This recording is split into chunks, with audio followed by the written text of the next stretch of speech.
Good afternoon, everyone, and welcome to Simple Steps to Estate Planning. I'm Virginia Hazlip, and I'm a partner at McCandlish Lillard. I'm here with my law partners, Belinda Merck and Elizabeth Gray. We run the Trust and Estates and Elder Law Department at McCandlish Lillard. We're going to spend about an hour this afternoon talking about why people don't do estate planning, what estate planning is, the goals of estate planning, what happens if you don't have an estate plan, what assets go through probate, what assets do not, the core estate planning documents, how to choose a fiduciary, and then revocable trusts and their advantages. Afterwards, we'll be happy to answer any questions. You should see a button at the bottom of your screen for Q&A. Please submit your questions there, and we will come to them at the end of our presentation. So we also have slides as part of this webinar. If you'd like to receive a copy of the slide, or if you have any questions that you don't want to submit generally, please feel free to contact us at trustestate@mccandlaw.com via email. We will be happy to send you a copy of the slides, answer questions, or schedule a time to meet with us one-on-one. Before we get started, we have a polling question for you to complete. We were curious as to how many people here attending this webinar have wills. It should pop up on your screen, and if you would please answer, we'll all see the compilation of the results.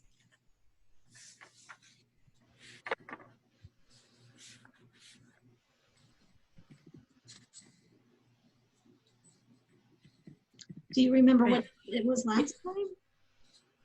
While we're waiting for the polling results, I will just kick off and just talk about some general statistics. And it's from Caring.com. They do an annual survey. And as of the end of last year, they surveyed over 2,400 Americans. And overall, only 1/3 of the folks surveyed said they had one or more estate planning documents in place. So we'll see how that compares to our poll results, if you're able to pull those up, Liz. And as the slide shows, if you break it down further by age group, you can see that the folks who are 55 and plus, at least the numbers are a little better, but they have still declined since the polling numbers from the prior year. So our results. So our audience, as we would have expected, has exceeded the average in that it says 63% of you do have a will, and 38% of you don't. So another question I think we would want to ask is for those of you who do have wills or other estate planning documents in place, when was the last time you updated them? And so we're gonna talk about that as well as to when you do have current documents, when you might want to think about updating those. Just a couple other notes about the survey.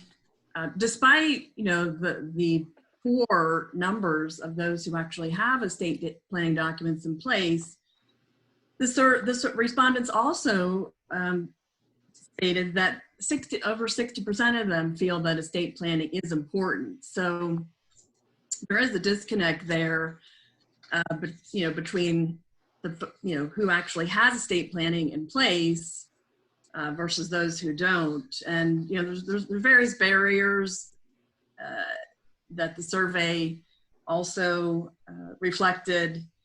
Of course, one of the most common barriers, people are too busy.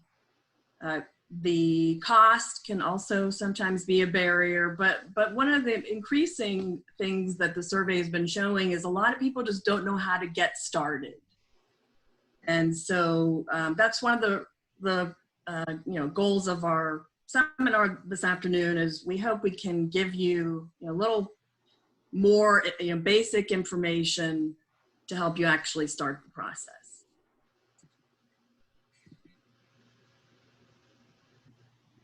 I'm going to turn over to Virginia to talk more about exactly what is estate planning and what are we trying to accomplish. Thanks, Melinda. So when people hear the term estate planning, I think the first thing that comes to mind is what happens when someone passes away. But estate planning is not just about what happens when you're dead. An estate plan is also about controlling what happens when you're alive but incapacitated. With the recent coronavirus pandemic, many people have wondered what would happen if they were hospitalized, if they couldn't take care of themselves, and if there's anything that they could do to be better prepared. And estate planning is not just something that wealthy people need to do. Frequently we hear, well, I don't have enough money to need to do an estate plan, though that's just for rich people. But almost everyone needs some basic estate planning documents. Most people want to be able to control the things that happen to them during their lifetimes and at death. It's about planning for someone else to make decisions for you if you are incapacitated. It's about protecting your assets from your creditors, your children's spouses, and long-term care costs. It's also about income tax planning, legacy planning, and doing what you can to preserve family harmony. So what we have here are some goals of estate planning, and these are things that we talk about with our clients about what their individual goals are. So can you go back one slide, please?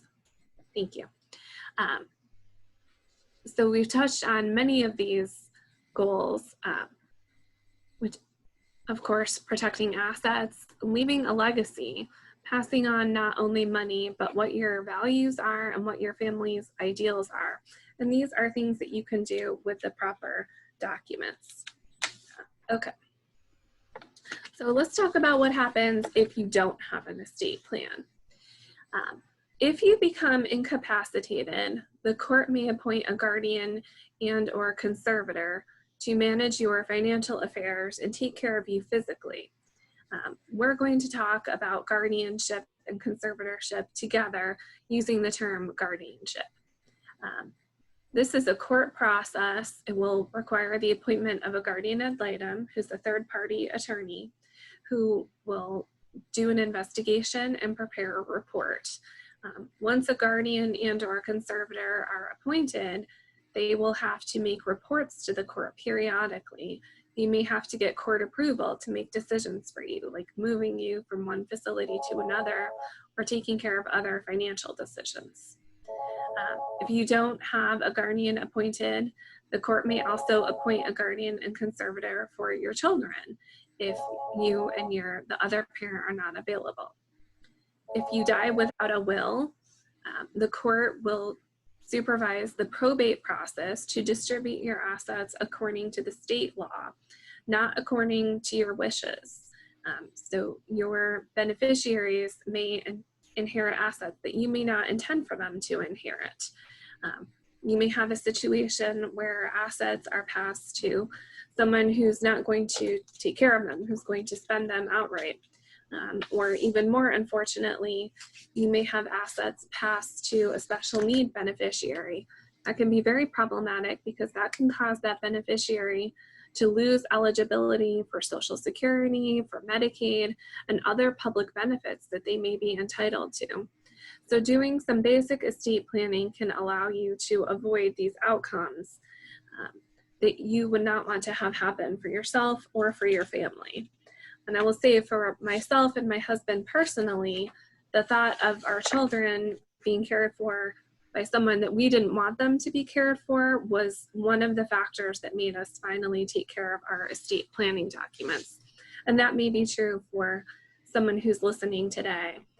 You certainly want to make sure that you select the people who will care for your children if you are unable to do so, or if you die before they reach adulthood. So there are certain assets that don't go through probate. Liz, can you walk us through what those assets are? Sure, but before I do that, I was going to have Melinda talk about the probate process. Yes, thank you. I touched on that briefly, but yes, Melinda, can you tell us more about the probate process and what's involved with that? For anyone who hasn't personally gone through it with a friend or family member, similar to the guardianship process, where if you lose capacity during your lifetime and the court needs to intervene and appoint a guardian, but more commonly it's at your death. Any assets that are titled in your sole name that do not otherwise pass by beneficiary designation, and then the other assets that Liz is going to speak about on this slide, essentially the title to those assets is frozen at death. And so the only way that the bank accounts can be accessed, that the house can be sold, is if either whoever you've appointed as your executor under your will, or if you have no will, one of your heirs needs to petition the court to be appointed either as executor or administrator if there is no will. And this entails making an appointment with the probate court, which can often take several weeks, especially under our current situation. They've had to make a lot of modifications with all the social distancing and the courts not being fully open. And that person needs to personally appear in the state of Virginia, at least, to qualify, even if they're from out of state. And and then once they are appointed, that then gives them the ability. They get a certificate of qualification that then they can take to the bank. They can give to the title company and be able to access the accounts. But that's just the beginning. Then you have to file an inventory reporting, the date of death value of all the assets in the probate estate. And what is really onerous is you have to file annual accountings, which in the state of Virginia, Commonwealth of Virginia, those accountings must balance to reflecting all additional funds that have come into the trust, and more importantly, all additional funds that have expended for expenses and any sales, and then before you can get the court's approval to make the final distribution. So it's very time-consuming, expensive process, similar to the guardianship process, but it's even more drawn out, and it typically takes a year, on average, or longer. So that's the probate process. And so a lot of people try to, come up with these ways to avoid probate, what we're calling probate workarounds on this slide. So Liz, if you want to run through. Sure. This slide. So the assets that generally don't go through probate would be those assets that are owned jointly with rights of survivorship. So husband and wife own their home joints with survivorship. When the first spouse dies, the second spouse, surviving spouse, gets that asset in its entirety. You can have rights of survivorship with real estate, bank accounts, other types of accounts, and that takes care of the problem for the two people or more with rights of survivorship. The problem always is for married couples that you're planning for what happens at the death of the survivor of the two of them, and not necessarily when the first spouse passes. So I get a lot of people coming in and saying, oh, we own everything jointly, we don't need to do a probate. We don't need to do estate planning, and that's not necessarily true. But it is one of the workarounds that you could do. The other are assets that pass by beneficiary designations. So if you've got a life insurance policy or a retirement account and you name your beneficiary, that will avoid probate and go directly to the designated beneficiary. Generally, automobiles and boats and other types of vehicles can be transferred at DMV. You don't need to do a probate just to transfer a car or a boat. And then something we'll talk about later are assets in a revocable trust. Liz, the one bullet point I don't want us to miss on this slide is the caution there we've noted about putting children and or other family members as joint owners on your accounts. That is a common probate workaround that we see often, and it's one of our pet peeves. It can result in various adverse and unintended consequences, including, you know, that joint account owner, that child, has the ability to, you know, withdraw all the assets from the account. And you know, you may trust your child, and so that's not a concern, but it also exposes that account to the child's creditors, and so that's not good either. And it can also cause some unequal distributions if you have more than one child, but you're only putting one child's name on all your accounts because maybe they're the child who's local and you want them to be able to access the account to pay bills. But there are better ways to handle that, like using a power of attorney, which we'll talk about here in a minute. I just want to add that for Medicaid planning purposes, adding a child to your real estate or to a bank account could cause gifting penalties. And if you add your child to your real estate, and then you need your child to consent to selling the real estate. So there are a lot of implications, and that's why we all think of it as a pet peeve.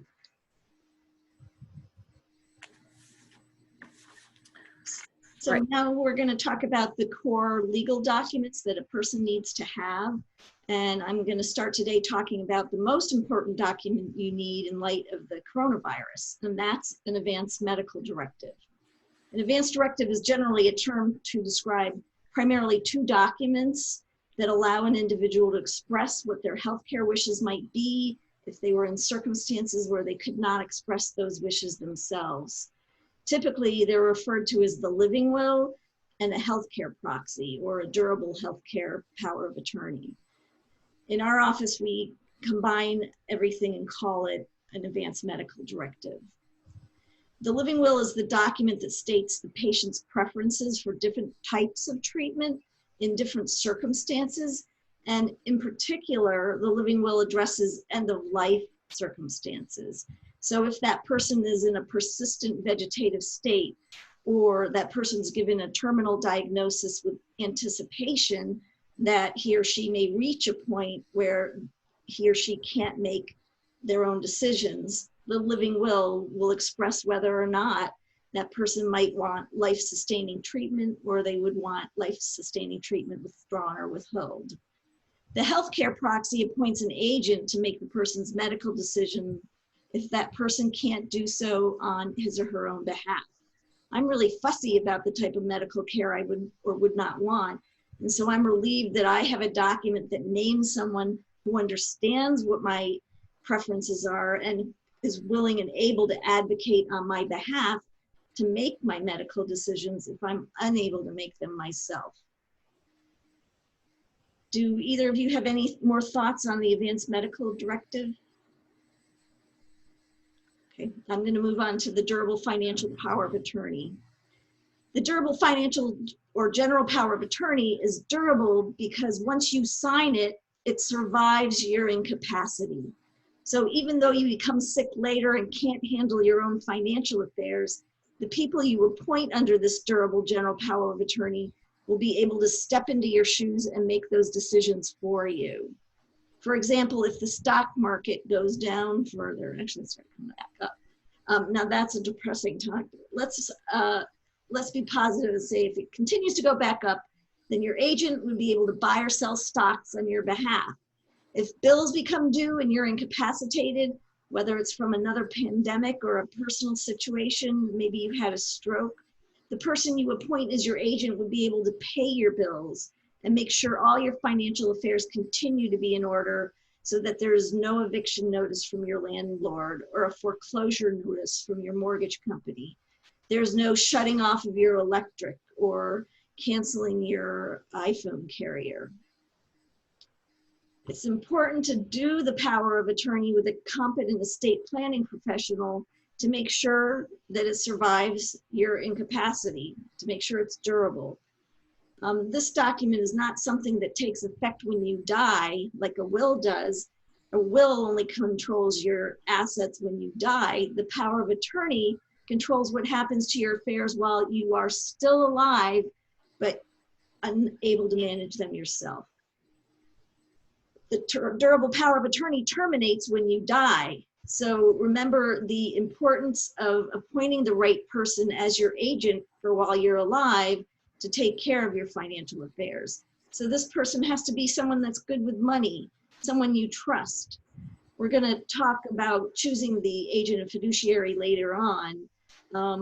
But I want to ask Virginia, since you have minor children, what else you need in your core estate planning documents?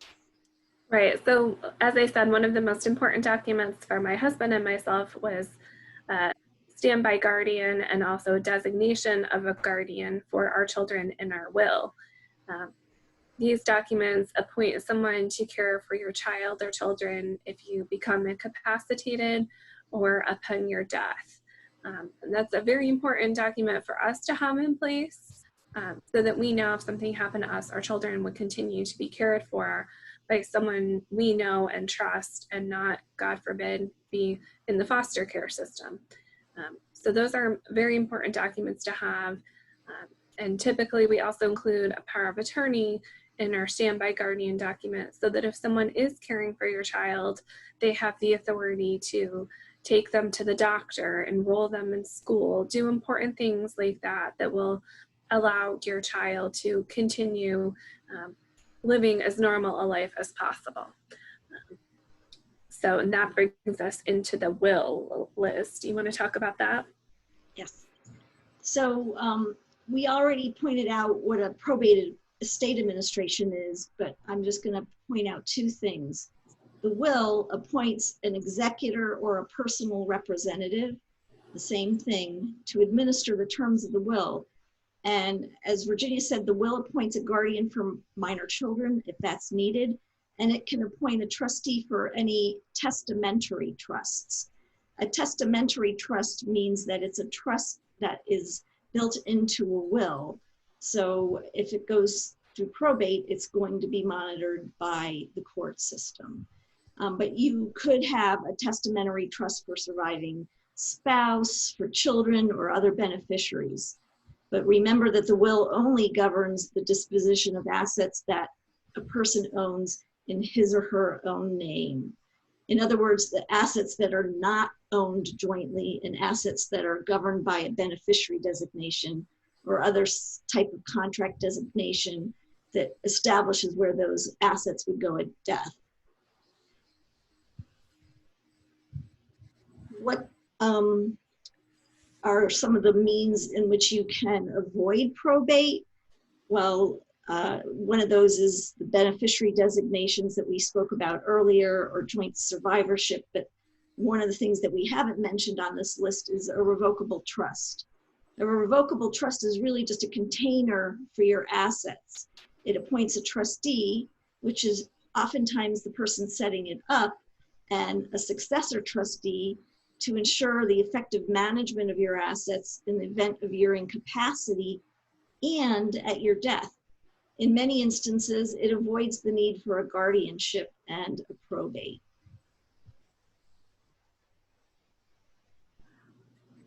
Right. So the core estate planning documents that we recommend every person have are an advanced medical directive, living will, durable healthcare power of attorney, which in our firm we combine into an advanced medical directive, a durable general power of attorney, a last will and testament, and if appropriate, a revocable trust and an appoint by a standby guardian. So before we move on to talk more about revocable trusts, we're going to review some of the key estate planning terms that you'll hear us reference throughout this presentation. Yeah, we get a lot of people that ask us what the difference is between a fiduciary and an agent and what all those terms mean. A fiduciary is an umbrella term describing an individual who is in charge of another individual's stuff or person. It's a position of trust, of loyalty, of avoiding conflicts of interest. and keeping accurate records of what you do with that individual's assets. Each name under the umbrella of fiduciary describes different jobs or essentially a different document. So an agent is appointed under your healthcare advanced medical directive or your financial power of attorney. An executor is the person appointed in your will responsible for administering the decedent's estates. Trust or co-trustee, trustee or co-trustee is the individual or institution appointed in the trust document to administer and manage the trust estate. A term that we probably won't be using that often is a trust protector, which is an individual other than the trustee designated in the trust who may be granted certain special powers over the trust, such as the ability to remove and replace trustees, or change trust situs, or make certain amendments to the trust. Lots of times when we're doing special needs planning, we'll have a trust protector as a way to add in a family member as part of this trust, but not give them the day-to-day management authority.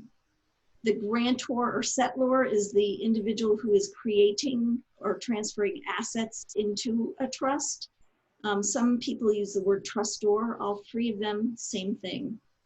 Beneficiary is the individual or entity designated in the trust document or in your will who may receive income and or principal distributions from the trust or the assets through the will. The guardian is appointed, and that's the person who has custody of your minor children if both natural parents are not available. And we sometimes use that for adults with disabilities who have a guardianship in the court appointed. So Liz, you talked a lot about the different terms for fiduciaries, but one of the most difficult decisions is how to choose a fiduciary. So we can talk about the criteria that we recommend that you look at to address who you should choose to be your agent under these various documents. Thank you. Yes, you absolutely have to pick someone you trust to carry out your wishes and to act solely in your best interest. If that person can't balance their own checkbook, believe me, they will not be able to balance your checkbook. If that person isn't going to be able to say no to the doctor wanting to provide some treatment at the end of your life, they're not the appropriate person to appoint.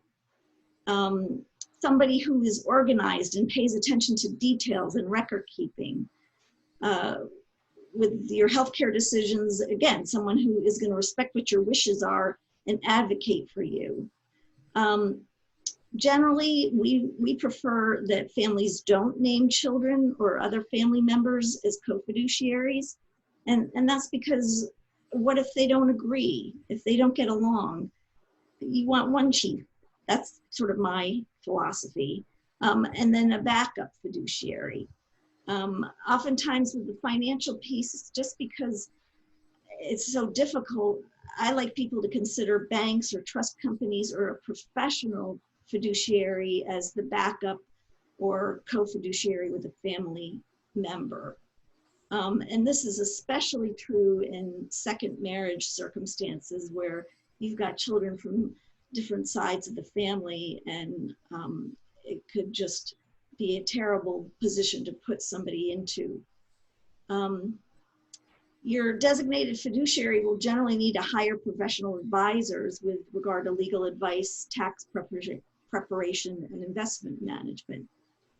Do you guys have any more rules of thumb that you sort of stick to in hiring somebody to be your co-fiduciary or your successor fiduciary?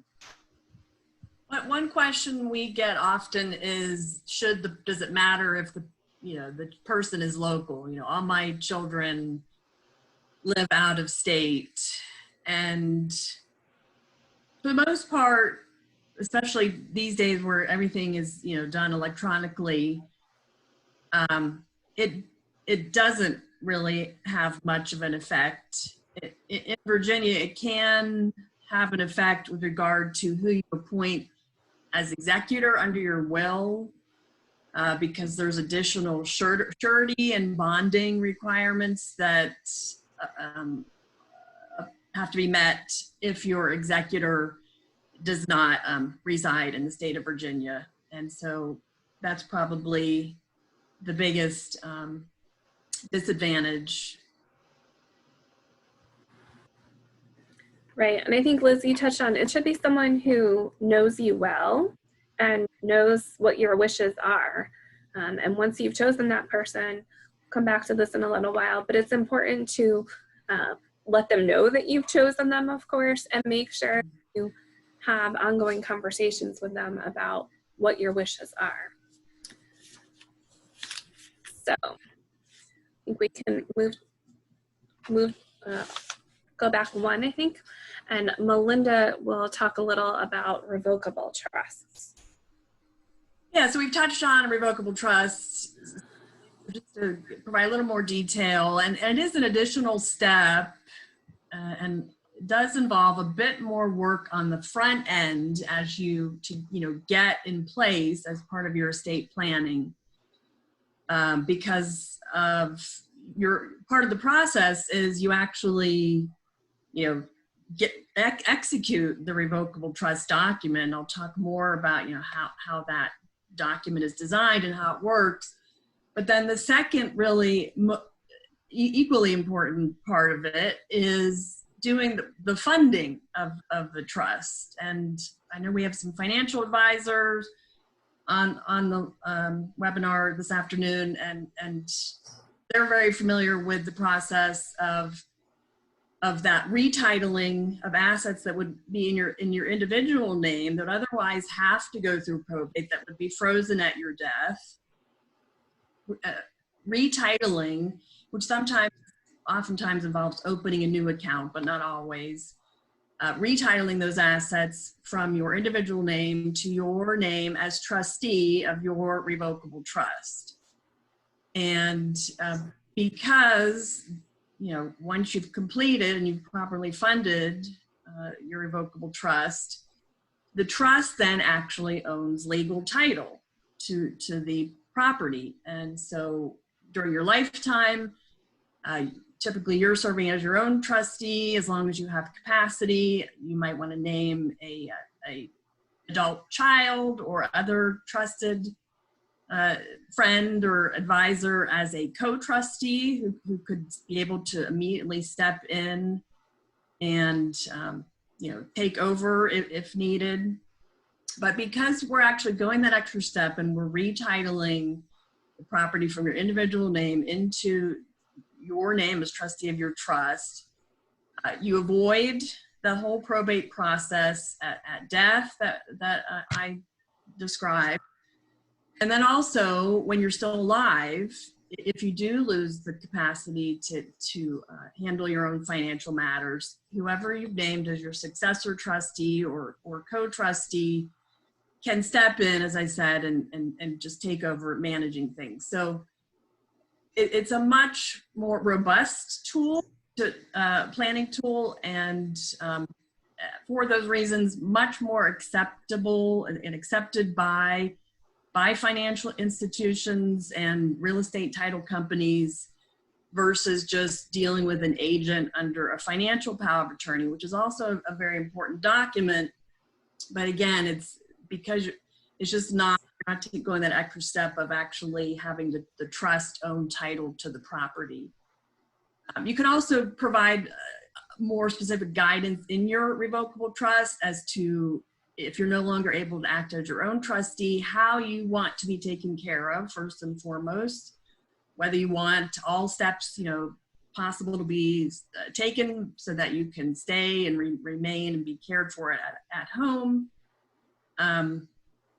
and how you want the trust assets to be managed. You can provide a lot more detail and direction in the trust document than you can in a financial power where you're just really giving the agent the authority to act on your behalf. Because the revocable trust document avoids probate and guardianship, it ensures that your assets are not made public record, and or that no, not part of any court proceeding, which is public record. It avoids the ongoing court accountings that I talked about because you're avoiding probate. And it really does replace your wills. So all the dispositive provisions for who you want to get your assets at your death are, instead of being in your will, are in your revocable trust document. And during your lifetime, as long as you have capacity, the revocable trust does remain completely revocable and amendable.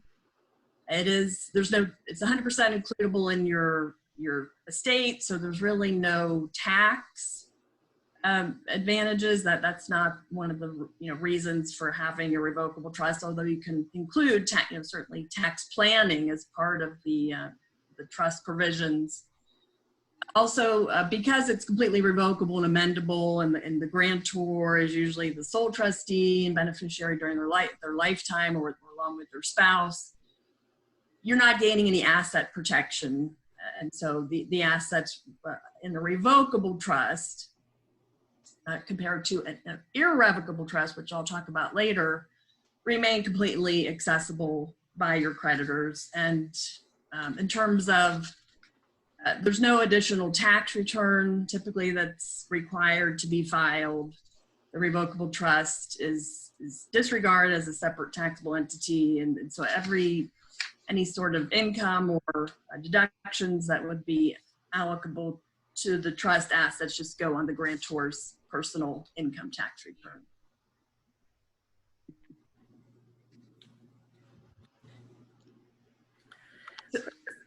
So one of the questions that we get is, when should you consider doing a will versus going to the extra step of having a revocable trust? So there are certainly certain circumstances where it may make sense to have a will-based estate plan rather than a trust-based estate plan.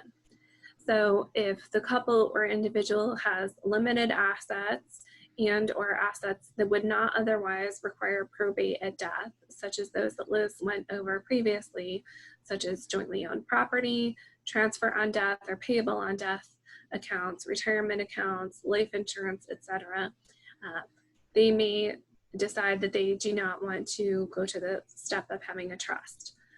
The problem with some of those using that type of planning is that it doesn't account for unforeseen contingencies, such as incapacity, simultaneous death, if an account or other property is owned by a couple and they happen to die at the same time, they may not have a document that states where their asset is supposed to go.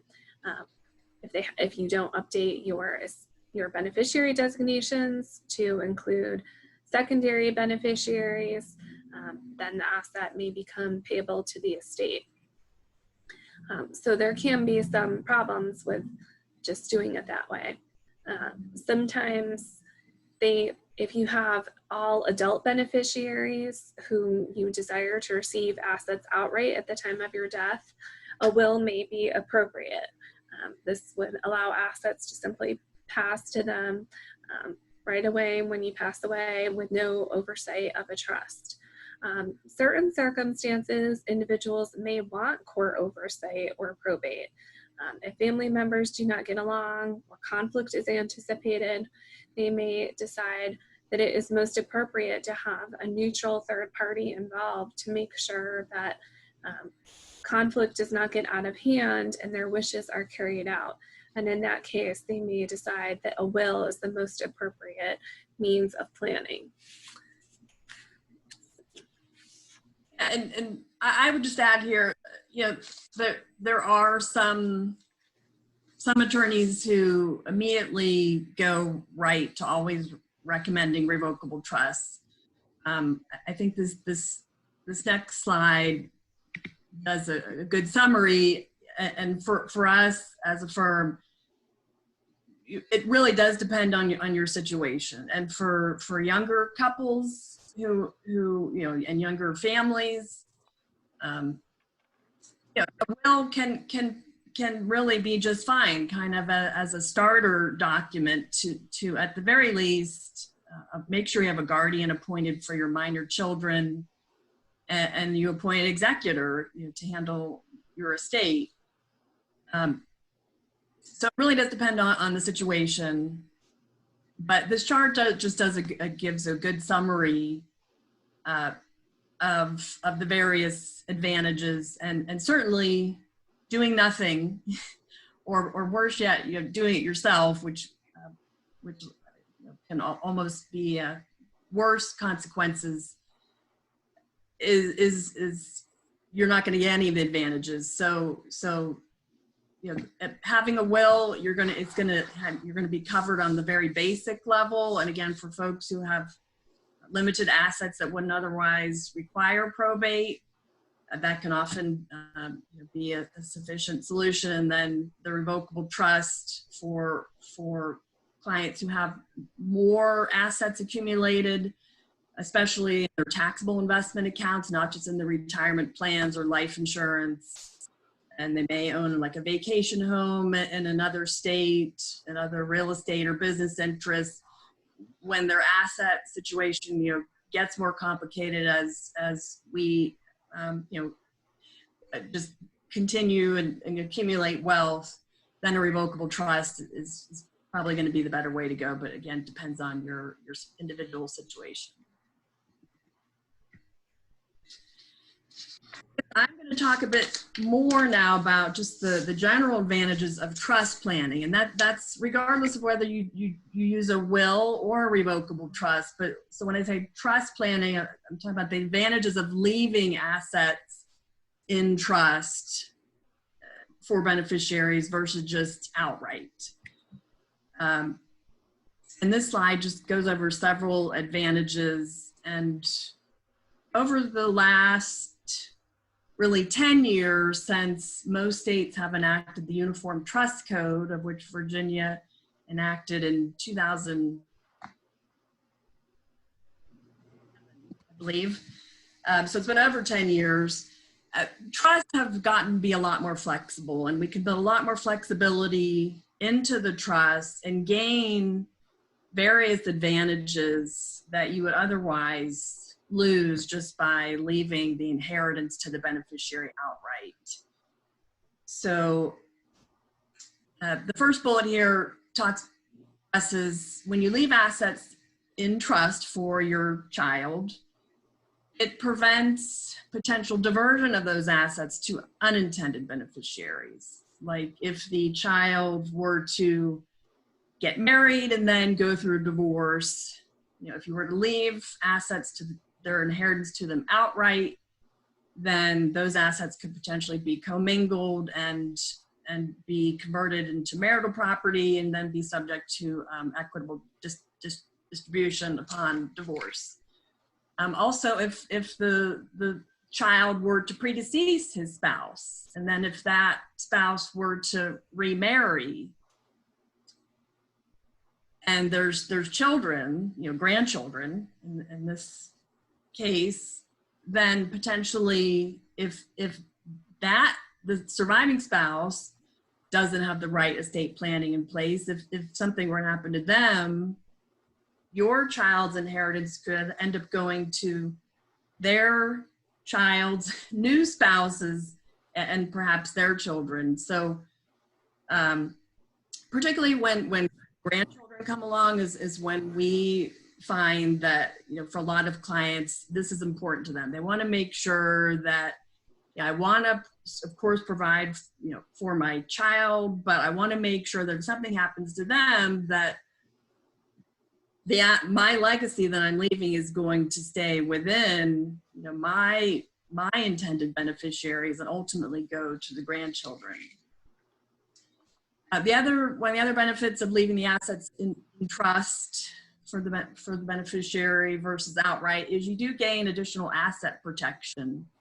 So if the beneficiary is sued or does go through a divorce, gets a judgment against them, if they get their inheritance outright, and if they buy a car or a house, that's titled in their sole name, then, and they get a judgment against them, that judgment creditor can file a lien against the property to satisfy the judgment. The assets that instead, if you were to leave them in a trust for the beneficiary, and you include the appropriate spendthrift provisions, which we include in all our trust documents, it says basically, the assets in the trust cannot be made available to the beneficiary's creditors. So that said, you get that additional protection, but we build in a lot of flexibility in terms of the management of the trust. The beneficiary can serve as their own trustee, and under Virginia law, as long as their ability to make distributions to themselves is limited to the ascertainable standard of health, education, support, and maintenance, then the trust assets are not available to the beneficiary's creditors, even though the beneficiary is serving as trustee and essentially has a liberal access and control over the trust assets. And as Liz mentioned, for beneficiaries with special needs and of course minor children, leaving the assets in trust can provide that additional oversight that is needed, which I think, Liz, you're going to speak a bit more about special needs trust later when we talk about the different types of trusts. And then lastly, there is, it's not as important for a lot of clients with the increased federal estate tax exemption, but for clients of higher net worth, by leaving the beneficiary's inheritance in trust instead of outright, you can do some estate and generation skipping transfer tax planning to essentially, allow the assets and the beneficiary to have access to those assets for their lifetime, but you avoid the assets being included in the beneficiary's estate and potentially subject to estate or generation skipping transfer tax. And so there's those tax benefits as well to leaving assets in trust. So now I think we're going to move on and just talk briefly about different types of irrevocable trusts. So we talked about revocable trusts, which really don't have any tax advantages because, again, the grantor retains the ability to revoke and amend. They're usually, the trustee and the beneficiary, and you don't get any asset protection with revocable trust. But irrevocable trusts are where, in comparison, the grantor does not have the power to revoke or amend the trust, and typically the grantor, the person who's creating the trust, can't serve as trustee or beneficiary. And so this enables the trust assets to be excluded from the grantor's taxable estate and not subject to estate tax. And it also allows the assets in the irrevocable trust to be protected from the grantor's creditors. And down there and on the list of different types of irrevocable trust, we do have listed self-settled asset protection trust, which is a special trust that Virginia law and a lot of other states allow a grantor to set up where they can be a discretionary beneficiary and they can't serve as their own trustee. The assets in the trust would be protected from their creditors. And we do look at setting up those types of trusts, sometimes for physicians and other clients who have concerns about being sued. So because the trust is irrevocable and because of the special provisions that are provided for under Virginia law, those assets are protected and are generally protected from the grantor's creditors. And so an irrevocable trust can be created either during your lifetime as a standalone type trust, or it can just be created under your will or revocable trust document to go into effect at your death. So one note we wanted to mention here is, and again, we're not doing this as often for clients and because of the increased federal estate tax exemption, which when I started my career was $600,000, which is what you could either give away during your lifetime or pass at your death and not have to pay any federal estate tax. And if your assets exceeded that, the estate tax rate for federal started at 50, going up to 55%, and then there was a separate Virginia state estate tax, which has since been repealed.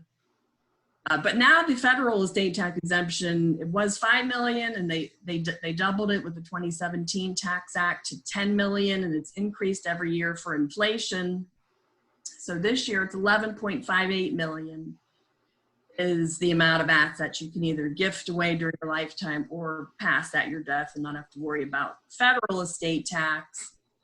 And in Virginia, we no longer have any state estate tax, although other states still do, like Maryland and DC.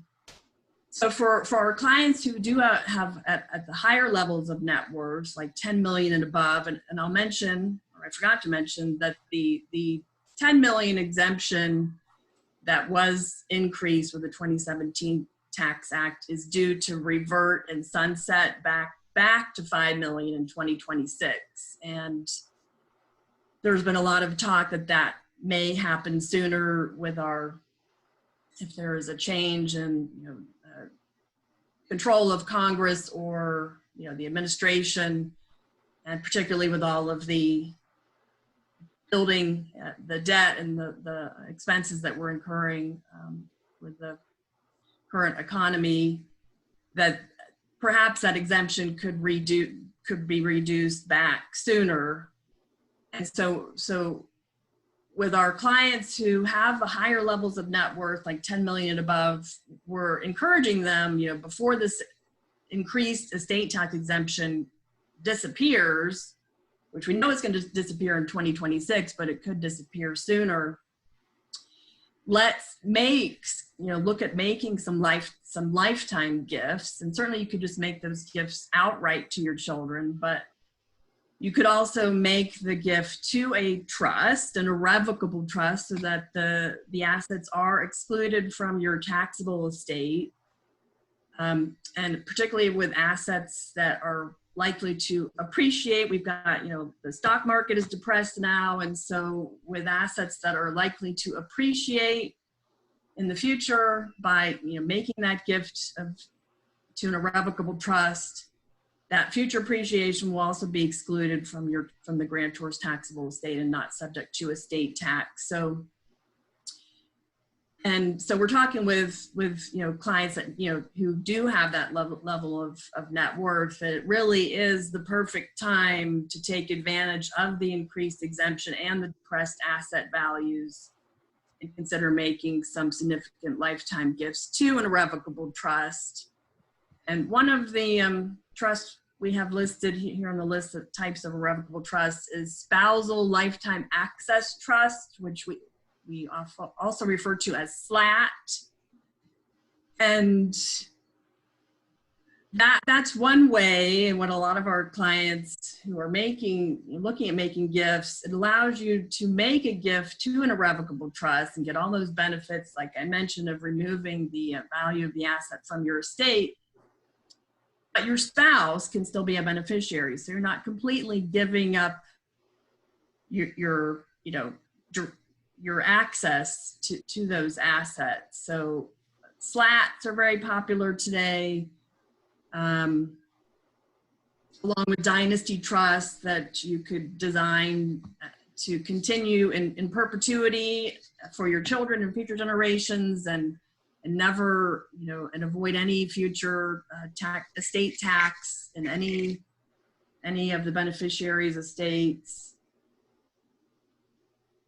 I know, and then Liz, we also have listed on here special needs trust and Medicaid asset protection trust, which is one of your specialties. So I'm just going to give you, turn over to you as to what comments you'd like to make on those types of trusts. Thank you. So we already spoke about a special needs trust being a trust set up for an individual with special needs. And that's designed to be a slush fund, in effect, so that individual can maintain their eligibility to much needed means-based public benefits and have this money managed effectively by somebody else and available to pay for those things that public benefits don't pay for. One of the rules that Social Security and Medicaid have for these types of trusts is that it must be irrevocable when it's time to use it, and that it can only be used for the beneficiary's benefit. There are two types of special needs trusts. There are first party or payback, or sometimes we call them D4A or over 93 trusts. And that's if I put my money into a trust and I want to qualify for public benefits. And so that's the first party special needs trust. Two rules that are in particular for those types of special needs trusts. One, it has to be done before you turn 65. And two, at my death, if it were me, any money left in the trust first goes to reimburse Medicaid to the extent Medicaid paid. So if that special needs person never needs to go on to Medicaid, then that money doesn't go back to Medicaid. It's just if Medicaid has paid, they get reimbursed. And then the other type is a third party special needs trust, which is usually somebody else putting money into a trust for the special needs person. So mom and dad put the money in a special needs trust for their special needs child, and that allows them to keep that person qualified for public benefits. The other type of trust on there, the Medicaid Asset Protection Trust, are trusts that Virginia and I utilize to help protect assets in your estate and allow you to qualify for Medicaid. Right now, there's a 5-year look back period in which Medicaid can look to see if you did that, if you put assets in a trust or gave them away. So it has to be planned for ahead of time. And you must have a plan in place for what happens if you can't last those 5 years before you need nursing care. We get clients in all the time that first think that their revocable trust is sufficient to protect their assets for Medicaid. And that's not true, that's a myth. And then the second thing is they call me up and they say they want a Medicaid Asset Protection Trust right away to save my assets from Medicaid. And that's not always the way it works. And I will tell you that Virginia and I don't do a lot of these trusts because if it's your money and you're putting it into a Medicaid Asset Protection Trust, you lose control. And why would you want to do that? So some attorneys draft these as income only to get by that, assuming that the nursing home costs will be higher than the income generated from this trust. But it's really important that you work with a good elder law attorney to get a proper plan. I have an example of a woman who called me and she was in her 70s. She went to a seminar on these Medicaid Asset Protection Trusts and met with the attorney. Her only major asset was her IRA. She had a $900,000 in her IRA. And the elder law attorney wanted her to cash it all in and put it into an irrevocable Medicaid Asset Protection Trust. But she was in her 70s in very, very good health. She had all her faculties. And I thought, well, why do you want to give up control? And she said, I don't want to give up control. There's your answer. So they're not for everybody, and it's a good idea to meet with an elder law attorney.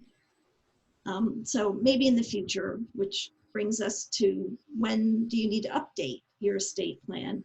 And Virginia is going to talk to us about that. Right. So we get asked frequently, when should you update your estate plan? And a good rule of thumb is anytime you have a major life event or change in your life, it's a good time to sit down and look at your documents. So marriage, divorce, birth of a child or grandchild, when a spouse or other beneficiary passes away, when your children reach age 18 and are no longer minors, if you move to another state, or if there's a significant change with regard to your financial situation. We have on here winning the lottery, and I hope we're also lucky to have that problem. Whenever there's a major change in the tax law, it's a good time to review your estate plan. So Melinda referred to the change in the taxes that happened in 2017. That was something that was in the news that a lot of people knew about, but they may not have been aware of the change with regard to the estate tax ceiling. In general, we recommend that at least once every 5 years, you review your documents with your attorney to make sure they reflect your current wishes and that they comply with the law as it stands then.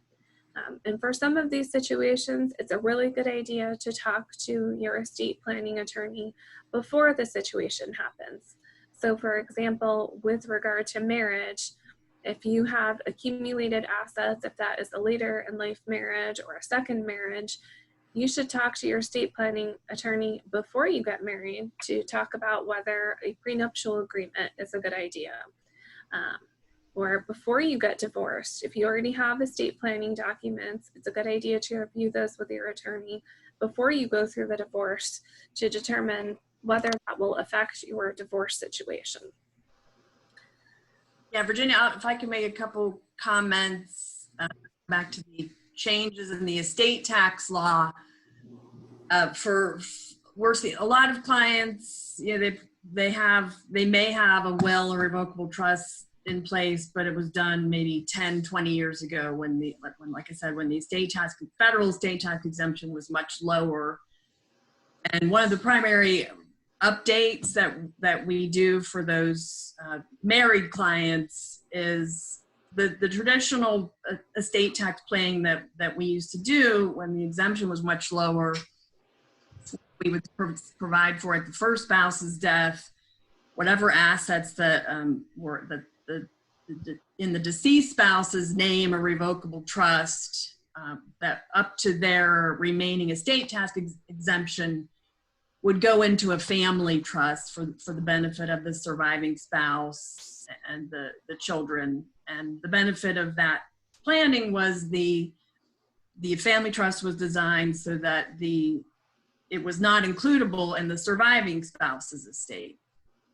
And that was beneficial when the exemption was like $600,000, but not really needed now that the exemption is so much higher. And we also have the ability to the portability election, which we didn't have prior to the 2012 Tax Act, where you can now make an election to just transfer the deceased spouse's unused estate tax exemption to the surviving spouse. So going through the complexity of creating automatically creating this family trust at the first spouse's death is often not necessary for a lot of clients, and it can actually be disadvantageous from an income tax perspective, because due to the fact that the assets in the family trust are not includable in the surviving spouse's estate, and that was the whole purpose of why we did that sort of planning, you don't get any step up in the cost basis for income tax purposes at the surviving spouse's death if those assets would have been includable in the surviving spouse's estate and not in the family trust. So for various reasons, that's one of the primary updates that we do for a lot of clients. And just one more comment, I'm updating a client's document now she's going through a divorce, and her current husband, who she's not speaking to, and they have 2 children, is co-trustee of her revocable trust, and there was no provision. We include typically a termination of marriage, or even if you're separated, you know, our trust documents say, you know, my spouse no longer has any role in serving as a fiduciary under my documents, and they're not a beneficiary to the extent that Virginia law allows me to disinherit them. But she didn't have that type of provision in her document, so we did an amendment to remove him as co-trustee of her trust, which she was very happy to do. So Liz, did you have any other comments on? Yeah, we had a guardianship case that involved one of those old AB family trusts, but the gentleman was too incapacitated to update it. I think it was from like 1996 or 1997. It was really old. And the spouse had never done any of the financial stuff. And all of a sudden her husband's got really bad Alzheimer's, and we had to do a guardianship because she could not claim his required minimum distributions because her power of attorney was so old, it didn't have anything in there allowing her to take those. And we also needed the court authority to change his trust because once he became incapacitated, his trust became irrevocable. So we got the court's authority to fix that because I figured she was just too unsophisticated to be able to handle doing 2 tax returns when her husband died, one for that special trust that was in his documents to preserve his estate exemption, and then her own individual tax return. So it was another reason they should have kept up to date with their documents. Yeah, so your documents are not set in stone, and it's always good, as Virginia said, to revisit them at least every 5 years and just see what's changed in your current situation. We're going to go over this slide, the last couple slides briefly, because we do want to allow some time for questions. But when we work with clients, we do take a holistic, comprehensive approach, and we also prefer to collaborate and work with the client's advisors. We always, get a better result for the client. So we don't just draft their documents and send them on their way. We look at other planning considerations like we have listed here. We definitely want to make sure we review all the beneficiary designations and look at how the assets are titled. We encourage clients to consolidate. We often see, particularly with the do-it-yourself investors, have 5 or 6 different investment accounts at Fidelity, Vanguard, and other places, and it's kind of their hobby, doing the investments, and either the spouse then has no clue what to do if they pass away, or the children don't even know what accounts even exist. So consolidating accounts makes it much easier for your family members and who you've named as your executor or successor trustee to be able to step in and really make sure everything is properly managed and handled in accordance with your wishes.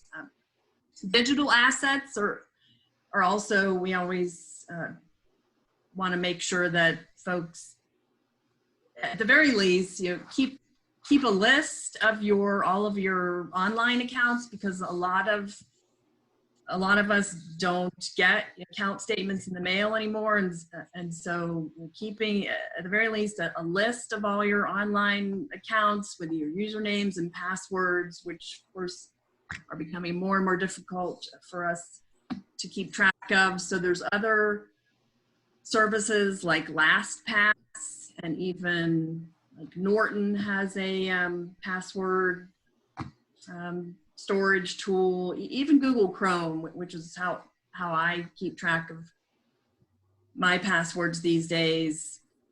So, and not only the passwords to your online accounts, but the password to your computer, the password to your phone that we're all, stuck to. So I did write an article recently on this, and it's posted to my LinkedIn page. I will have it posted to our website as well. That goes over these, which is really becoming more and more important because we're doing everything electronically. So, and then we also look at insurance. considerations like long-term care planning, long-term care insurance, and then we work with the financial advisor to make sure that the insurance is in place. I'm looking at life insurance also, especially for business owners, and also asset protection planning, and asking, do you have umbrella liability insurance? It's a very inexpensive thing to add to your current homeowners, an auto insurance policy, and it ensures that if somebody sues you and your policy limits are exceeded, this umbrella liability insurance kicks in to protect them. Again, your assets, a judgment lien from being filed against your house and that sort of thing. And then we also look at, doing some of the more advanced planning, like I talked about with gifting, whether that be annual exclusion gifts, which the IRS allows you to give every year. It's now $15,000 per donee per year that you can just give away and not have to file any gift tax return. And again, for folks at higher levels of net worth, that's the easiest way to start, make sure you can transfer wealth to your beneficiaries now and reduce the size of your taxable estate. We also, talk about, charitable objectives and charitable planning, and, mainly just all of, taking that comprehensive approach and working, we feel with a team of advisors really will provide so much, not only peace of mind, but save a lot of time and money for you and your family. So we try to cover all those planning considerations as well. Liz, I think you're going to cover this next slide. Yeah, and I'm going to go pretty quickly so we'll have time for questions. The first thing, if you're going to work with an attorney, is to organize your financial information prior to the meeting, or have your financial planner give you some sort of worksheet that goes over your estate. The second thing is ask questions. How much of the attorney's practice is focused on estate planning? How much is focused on estate administration? I can tell you that Virginia, Melinda, and I have all been greatly enhanced in our abilities to draft robust and comprehensive estate plans because we do the administration piece. It's really different when you're on the other end and you're seeing how the reality plays out in this trust document. And so, oh, that's why I want that paragraph in there. So that really helps. Their billing structure, how do they bill? Hourly, flat fee? What's included in the flat fee? After your estate plan is complete, to review and update your asset titling and beneficiary designations. Does the attorney do that? Do they call you if something changes in the laws? Do you call them if something changes in your life to avoid crisis planning? That's a really great idea because unfortunately, Virginia and I do a lot of crisis planning, which are the guardianships and conservatorships. The other thing is that, do you want your family members to be part of the planning process? We have a family meeting with your adult children so that we can all sit around the table and go over your estate plan so that they see what it is that you want and what you want to do. So do you discuss this with your family and consider including them in the estate planning process? If you want to schedule a meeting with any one of us, send an email to trustestate@mccannlaw.com and we can set up a meeting. And finally, this chart really summarizes what we've talked about today in all of these key areas of having a well-designed, comprehensive estate plan. Great. Thank you. So I think we're ready now to take questions. Okay. So one of our questions is, who do you recommend as your voice in your advance medical directive? And we talked about that a little, but as we said, one of the most important things is someone that you trust, someone who can be a good advocate for you, who won't be easily intimidated, Doctors and hospitals can have a way of seeming to speak with a voice of authority, and sometimes that can be overwhelming for family members, especially if they feel like they don't understand the medical or scientific terms that are being used. So Liz talked a little about sometimes using the option of if there's no friend or family member who can fulfill that role, consider having a professional in that role, someone who's practiced in dealing with those types of people and can really speak up and not be afraid to advocate for you. And then once you've selected that person, make sure that you have conversations with them and let them know what you want, what your wishes are. Okay. So our next question is quite detailed. I think this question may be better answered in a private meeting. Liz and Melinda, can you see it? It's regarding. I have been reading through it, and I can take it since it pertains to, I guess, a bank perhaps being difficult in allowing someone who was appointed, a child who was appointed as the person's agent, their financial power of attorney, to be able to access the account. It looks like this is after the principal died. Yeah, and you know, if that's the case, you know, as you mentioned, Liz, you know, the power of attorney, the financial power of attorney, terminates at death.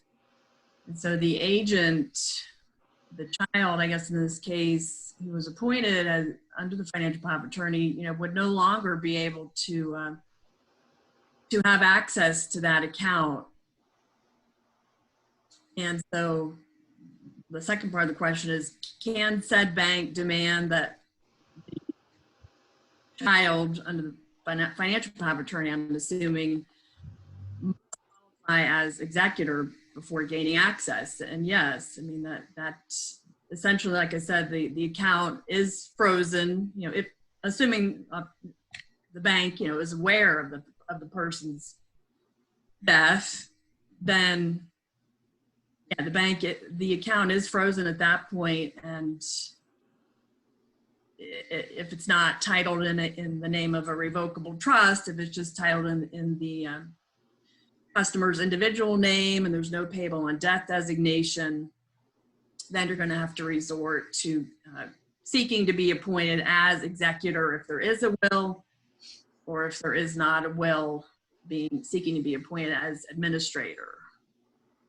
One thing that I wanted to add is if the aggregate value of those assets that are not owned jointly or have a designated beneficiary, so like the bank accounts, if the aggregate value of all of those is less than $50,000, there is the Small Estate Act in Virginia, and that can help you without having to do a qualification, a probate with qualification. I'll just add a final comment. We hear this often, and in terms of, well, the bank told me I can't do this, and the bank said no to that. When someone passes away, or if you're serving as agent under financial power of attorney, and every bank is different, and it can be frustrating. But because of the increased elder fraud and fraud in general, that is kind of why there's all these kind of hoops that you have to jump through, unfortunately, and that's why it's really it's important. People try to handle an estate themselves, and then they start encountering these sorts of roadblocks because it's not something that they do for a living, and so oftentimes that's we encourage folks come to us sooner rather than later so that we can help guide you through what can be a very frustrating and time-consuming process. Yeah, the bank could be wrong. Right. So Melinda, someone has a question. Is the $15,000 annual gifting exclusion for each individual, not a household? So could a husband, wife gift $30,000 together as their annual gift? Do you want to answer? Yes, absolutely. So it is each, per individual, per spouse, you can give $15,000 per donee per year to anyone. They don't have to be related to you, anybody. And that's indexed periodically for inflation. A lot of people might recall it used to be 10,000 and it's been increasing. They increase it in $1,000 increments, so it doesn't increase every year. So it's been at 15,000 for the last couple of years. And we have a question about pros and cons of naming multiple children as successor co-trustees. We talked about that a little bit in terms of selecting fiduciaries, but this can be problematic in the circumstance, either when the parents are alive or after they've died. If the children don't agree and don't have a common viewpoint, it can lead to conflict, no clear answer. So we do encourage our clients to strongly consider selecting either one adult child to serve as the primary and maybe additional children as the secondary successor trustee rather than as co-trustees.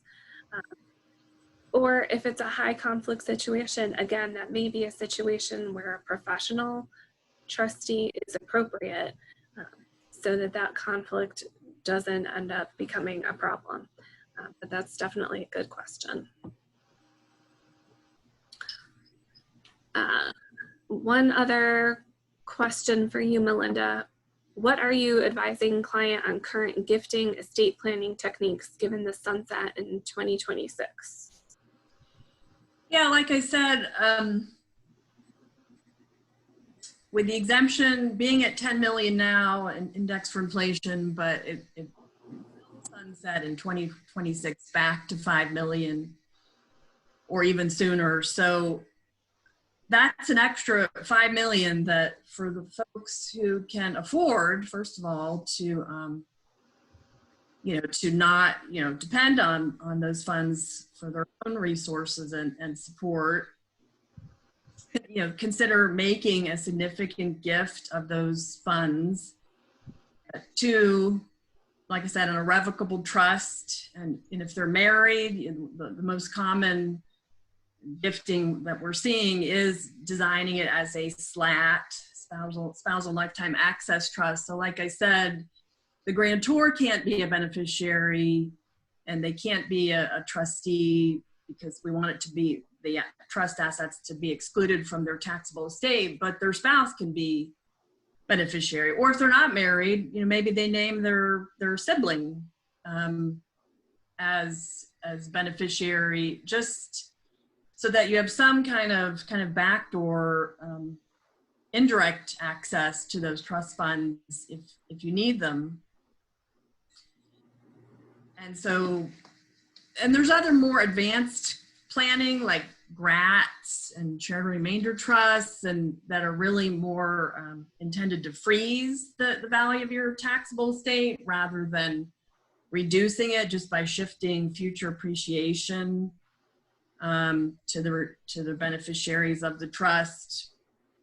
But that involves some additional complexity, and for a lot of clients who just want to make a significant lump sum lifetime gift now to take advantage of the increased exemption, we don't really have to go to those more complicated lengths in gifting. We can just make a direct gift to an irrevocable trust and take advantage of the increased exemption before it disappears, and get those assets and future appreciation out of their taxable estate. Great. So I think we've answered all the questions. So if there are no others, we can wrap up our webinar. We want to thank everyone for coming. We hope this has been informative and helpful. Again, if you'd like to get a copy of the slides or if you have any other questions, please feel free to email us at trustestate@mccannlaw.com, and we look forward to hearing from all of you. Thanks. Thank you. Everybody.